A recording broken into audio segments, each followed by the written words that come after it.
change the title, but if up top it will say Wednesday night, but it will be live at 11. Just remember that as I was going.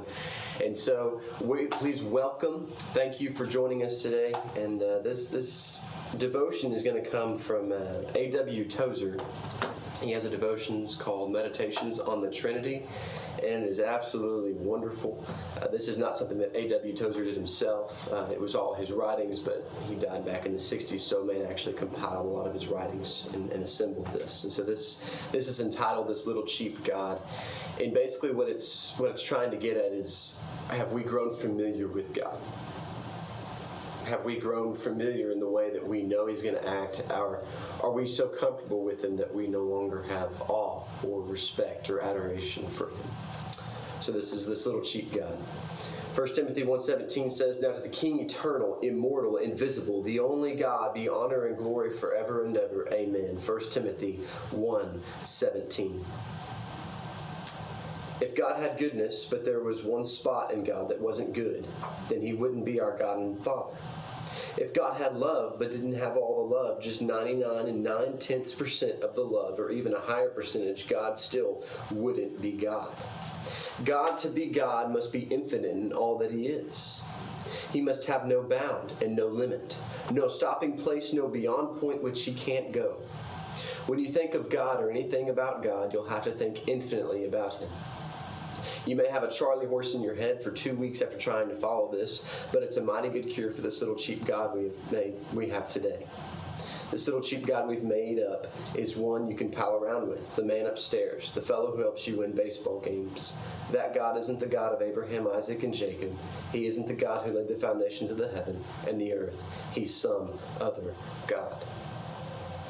Are we only wanting to know God to get things? Are we only wanting to pal around with Him? Go, "Hey God, how's it going? I hope you have a good day. I'll see you later."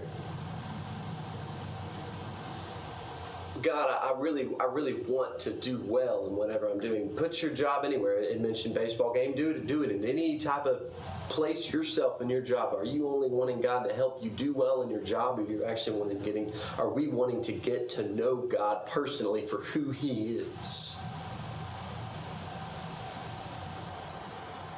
And on another note, we don't believe a lot of times. We don't have the faith to believe that God can do impossible things.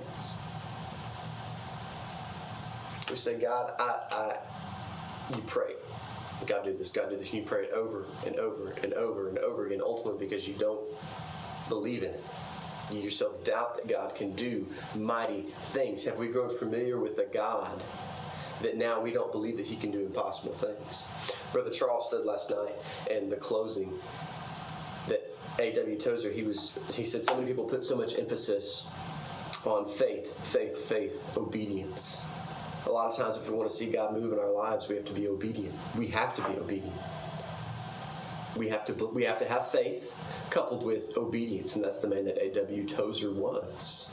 And so when we read this, have we grown familiar with God?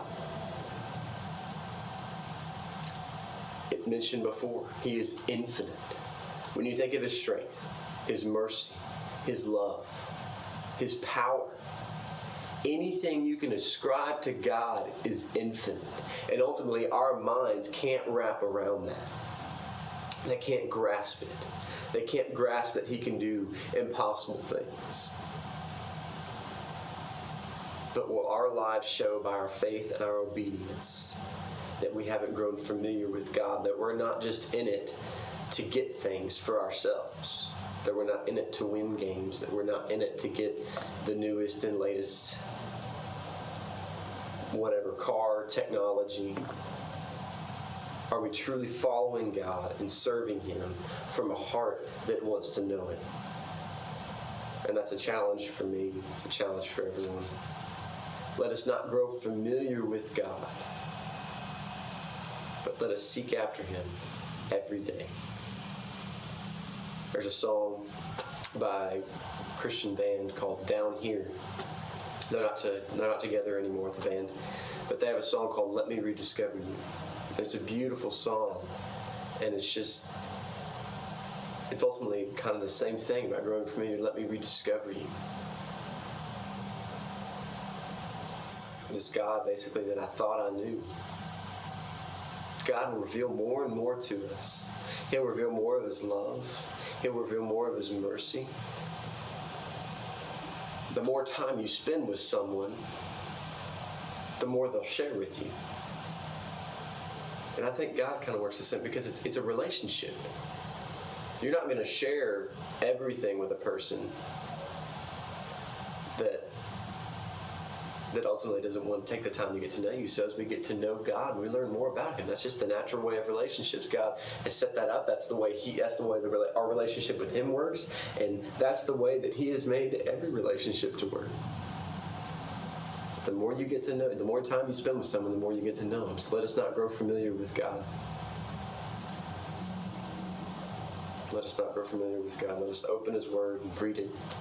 Let us pray. So that's a challenge, but also it's an encouragement just to know that God is willing to meet us wherever we're at. He doesn't say, hey, you got to get to this point before I'll even deal with you. He meets with us right where we are. So let us go to Him today. Let us run to Him today.